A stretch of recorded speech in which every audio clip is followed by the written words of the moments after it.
વ્યાજખોરો સાવધાન, હવે સુરત પોલીસથી નહીં બચી શકો. સચિન જેઆઈડીસી પોલીસનો નવતર પ્રયાસ.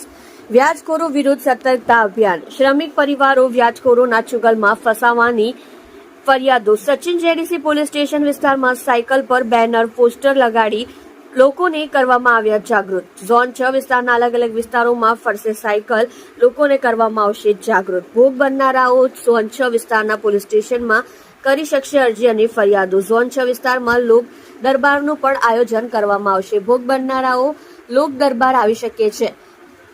વ્યાજ નાણાં લેવા હોય તો સરકારી સંસ્થા પાસેથી લેવા તેવી માહિતી આપવામાં આવશે.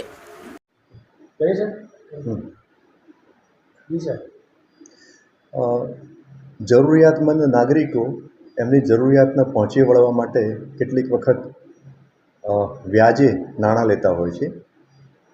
આ જરૂરિયાતમંદો કેટલીક વખતે નાણાં લેતા વખતે અમુક જે વ્યાજખોર હોય છે કે જે ગેરકાયદેસર વ્યાજની પ્રવૃત્તિ સાથે સંકળાયેલા હોય છે કે જેઓ રજિસ્ટ્રેશન વગરના અને અમુક ઊંચા દરે વ્યાજ વસૂલતા હોય છે અને બળજબરીથી અમુક મિલકત અથવા તો વ્યાજ અને મુદ્દલ કઢાવતા હોય છે.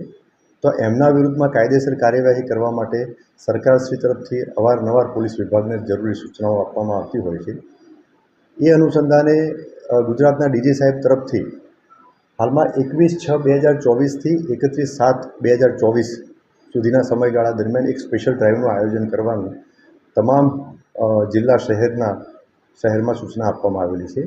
જે અનુસંધાને આ સ્પેશિયલ ડ્રાઈવ દરમિયાન અસરકારક કામગીરી થાય તેના માટે સુરત શહેરના પોલીસ કમિશનર શ્રી અનુપમસિંહ ગેહલોત સાહેબે સિનિયર ઓફિસર અને સાથે સાથે થાણા અમલદારને પણ જરૂરી સૂચના અને બ્રીફિંગ કરેલ છે. જે અનુસંધાને આજરોજ ઝોન 6ના નાયબ પોલીસ કમિશનર શ્રી રાજેશ પરમાર સાહેબની સૂચના અન્વયે આઈ ડિવિઝનના સચિન જીઆઈડીસી પોલીસ સ્ટેશનમાં એક ટ્રાયસિકલ એક બેનર લગાવી અને એની શરૂઆત કરવામાં આવેલી છે. આ ટ્રાયસિકલ ઝોન 6 વિસ્તારમાં અલગ અલગ વિસ્તારમાં ફરશે અને લોકોમાં એક જાગૃતિ આવે, એટલે કે એ જાગૃતિ એ અનુસંધાને લોકો જે આ ગેરકાયદેસર વ્યાજખોરોના આતંકના ભોગ બનેલા હોય એ સામે આવી અને પોલીસ સ્ટેશનમાં જે તે અરજી અથવા તો ફરિયાદ આપે અને એની સાથે સાથે જો એમને વ્યાજે નાણાં લેવા હોય તો એવી સરકાર માન્ય સંસ્થાઓ પાસેથી જ જે વ્યાજે નાણાં લે એ બાબતમાં પણ જાગૃતિ લેવા માટે આ જે ટ્રાયસિકલ જે છે એમાં જે બેનર લગાવવામાં આવેલું છે એમાં એ લખાણો લખવામાં આવેલા છે. લોકોમાં જાગૃતિ આવે એના માટે થોડા જ ટૂંક સમયમાં જ એક ઝોન 6માં એક લોક દરબારનું આયોજન પણ કરવામાં આવનાર છે.